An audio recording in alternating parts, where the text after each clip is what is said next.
Hello students, do maths without pain के इस episode में हम लोग सीक्वेंस बेस्ड कुछ ट्रिक्स सीखेंगे। सबसे पहले इन्फिनाइट सीरीज के 3 क्वेश्चंस को लेते हैं। जैसे इस प्रश्न को देखिए जो पहले प्रश्न के रूप में लिया गया है।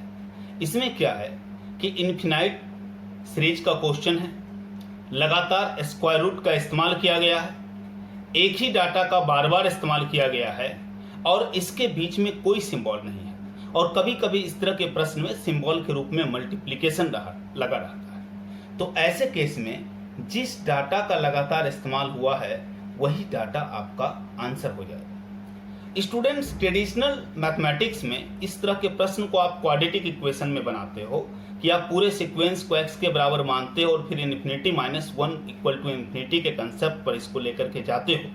लेकिन चूंकि ये SSC, railway, FCI, CDS type के एग्जाम में लगातार पूछता है, तो आप इसको बस इसके कंडीशंस पर समझो कि अगर लगातार स्क्वायर रूट का इस्तेमाल किया गया हो, एक ही डाटा का बार बार इस्तेमाल किया गया हो, बीच में कोई सिंबल नहीं हो या सिर्फ मल्टीप्लिकेशन का सिंबल हो और इन्फिनाइट सीरीज का क्वेश्चन हो, तो जो डाटा रहेगा वही आपका आंसर रहेगा। मतलब 10 10 10 के जगह पर अगर 9 9 9 रहता तो आंसर 9 रहता होता। अगर 15 15 15 डाटा भर देते तो आंसर 15 होता। तो बहुत सिंपल है। अगर इन्फिनाइट सीरीज का क्वेश्चन है, लगातार स्क्वायर रूट का इस्तेमाल किया गया है, एक ही डाटा का बार बार इस्तेमाल किया गया है और उनके बीच या तो कोई सिंबल नहीं है या मल्टीप्लिकेशन का सिंबल है, तो जो डाटा का इस्तेमाल किया गया है वही आपका आंसर है। दूसरे क्वेश्चंस को अब देखें। इसमें भी हम स्क्वायर रूट का लगातार इस्तेमाल कर रहे हैं और प्लस के सिंबल के साथ कर रहे हैं। बस अंतर यह है कि ऊपर वाले प्रश्न में कोई सिंबल नहीं था या मल्टीप्लिकेशन था और इसमें हम क्या कर रहे हैं, प्लस के सिंबल का इस्तेमाल कर रहे हैं। एक वैरायटी ये भी होता है कि प्लस के सिंबल के साथ प्रश्न होता है और एक वैरायटी इसमें आप ये भी कह लो कि माइनस के सिंबल के साथ भी होता है। एक क्वेश्चन हम लोग उसको भी ले लेते हैं, साथ ही समझ लेते हैं। सेम डाटा 72 के साथ ही ले रहे हैं। बस जो 2 नंबर क्वेश्चन में आपने देखा कि हम लोग प्लस ले रहे थे, यहाँ पर माइनस ले रहे हैं। तो ये हमारा प्रश्न रेडी हो गया। दोनों ही इन्फिनाइट सीरीज का क्वेश्चन है। तो पहले क्वेश्चन से डिफरेंस ये है कि पहले क्वेश्चन में हम मल्टीप्लिकेशन के सिंबल के साथ जा रहे थे और कोई सिंबल नहीं है तो मतलब मल्टीप्लिकेशन है। लेकिन दूसरे क्वेश्चन में हम प्लस के सिंबल के साथ जा रहे हैं और तीसरे में माइनस के सिंबल के साथ जा रहे हैं। तो ध्यान देना स्टूडेंट्स, अगर इन्फिनाइट सीरीज का क्वेश्चन हो, लगातार स्क्वायर रूट का इस्तेमाल किया जाए, एक ही नंबर का, एक ही डाटा का बार बार इस्तेमाल किया जाए और उनके बीच के सारे सिंबल्स या तो प्लस प्लस प्लस हों या फिर उनके बीच के सारे सिंबल्स माइनस माइनस माइनस हों, तो जिस नंबर का, जिस डाटा का इस्तेमाल किया जाता है वह जरूर 2 कंसेक्यूटिव नंबर का प्रोडक्ट होता है। That number must be the product of 2 consecutive natural number. जैसे यहाँ पर देखो कि जो 72 है वो किस 2 नंबर का गुणनफल है, 2 लगातार संख्या का किस 2 का गुणनफल है। तो 8 into 9, 8 into 9 इक्वल टू 72 और 8 into 9 कंसेक्यूटिव है। तो स्टूडेंट्स, अगर प्लस वाला है तो बड़ा वाला यानी कि 9 आंसर, और अगर माइनस का इस्तेमाल किया है तो छोटा वाला यानी कि 8 आंसर। तो कितना सिंपल है। अगर आप इसको क्वाड्रेटिक इक्वेशन पर बनाएंगे तो ये टाइम लेता है, लेकिन हम यहाँ सिर्फ समझेंगे कि अगर इन्फिनाइट सीरीज का क्वेश्चन है, लगातार स्क्वायर रूट का इस्तेमाल किया गया है, एक ही डाटा का बार बार इस्तेमाल किया गया है और उनके बीच का सारा सिंबल या तो प्लस प्लस प्लस है या उनके बीच का सारा सिंबल माइनस माइनस माइनस है, तो यह नंबर जरूर 2 कंसेक्यूटिव नंबर का प्रोडक्ट होगा। और अगर प्लस है तो बड़ा वाला वो आंसर होगा और माइनस है तो छोटा वाला आंसर होगा। यानी 72 को हम क्या कर सकते हैं, 8 into 9 के रूप में एक्सप्रेस कर सकते हैं। तो प्लस है तो बड़ा वाला 9 आंसर और माइनस है तो छोटा वाला 8 आंसर। ध्यान रखिएगा, जब भी जनरल कंपटीशन में इस तरह का प्रश्न रहता है तो वह जरूर 2 कंसेक्यूटिव नंबर का प्रोडक्ट होता है और आप उस पर बना देंगे। तो इस 3 इन्फिनाइट सीरीज के बाद एक और बहुत हॉट ट्रेंड का क्वेश्चन होता है, एक फाइनाइट सीरीज का क्वेश्चन और बिल्कुल क्वेश्चन नंबर 1 से मिलता हुआ क्वेश्चन। जैसे आप एक एग्जाम्पल इसको समझो। जैसे ये एक प्रश्न है, आप आजकल ये बहुत ज्यादा पूछा जा रहा है।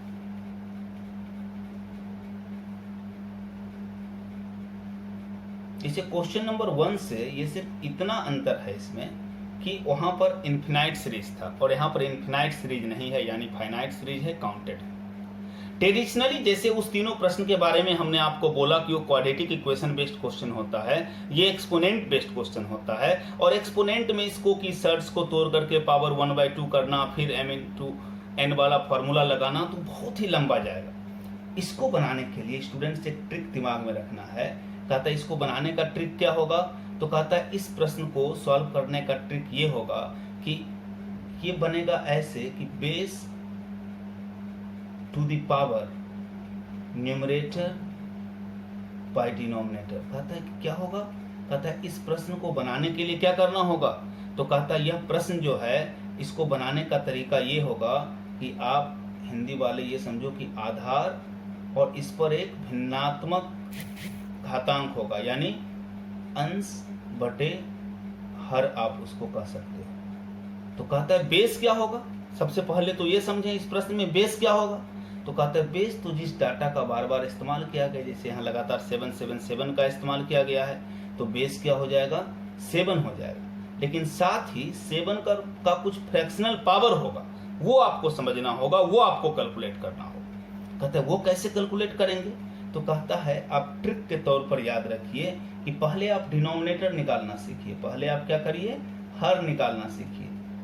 तो कहता है डिनोमिनेटर क्या होगा, ये हर क्या होगा, तो कहता है surd to the power n।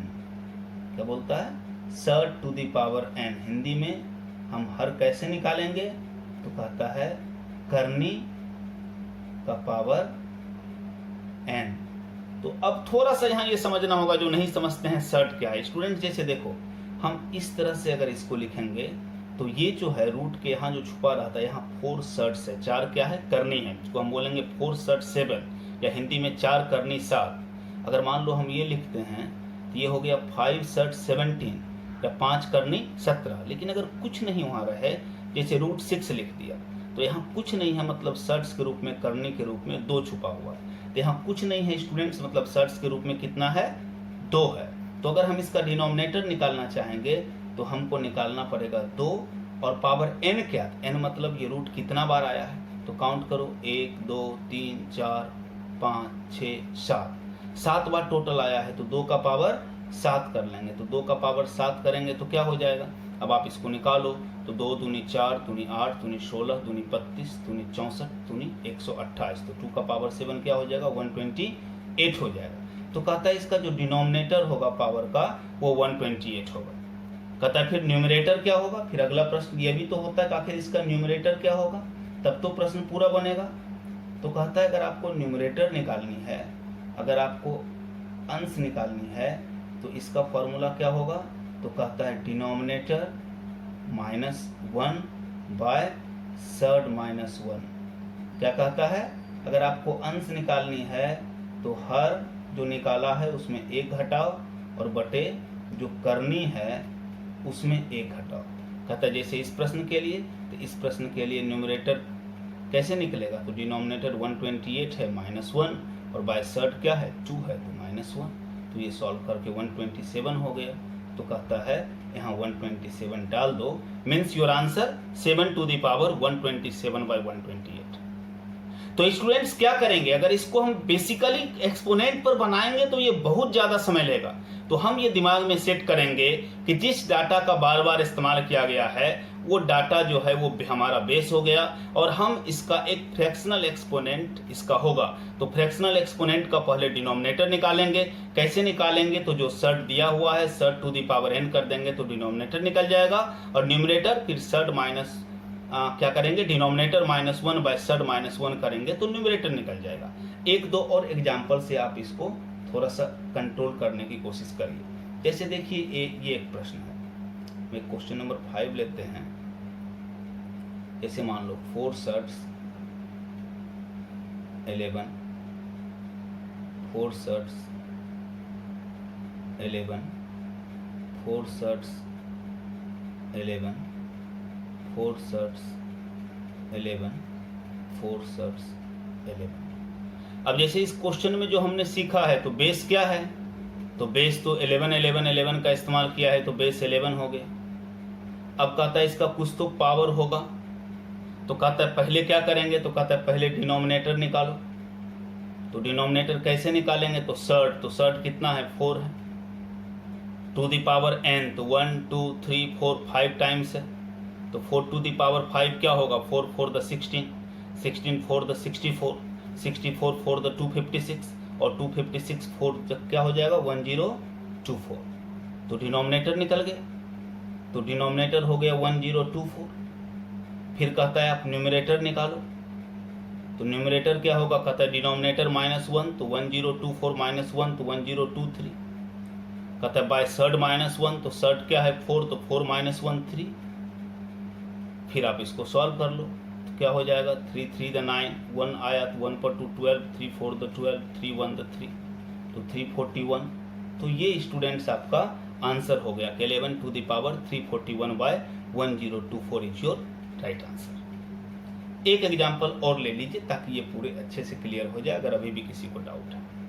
इसे सपोज करो हमने 3 शर्ट्स को लेकर के एक और एग्जाम्पल लेते हैं, मान लो 3 शर्ट्स 4 ही बेस लेते हैं, फिर 3 शर्ट्स 4, 3 शर्ट्स 4, 3 शर्ट्स 4, 3 शर्ट्स 4 और 3 शर्ट्स 4।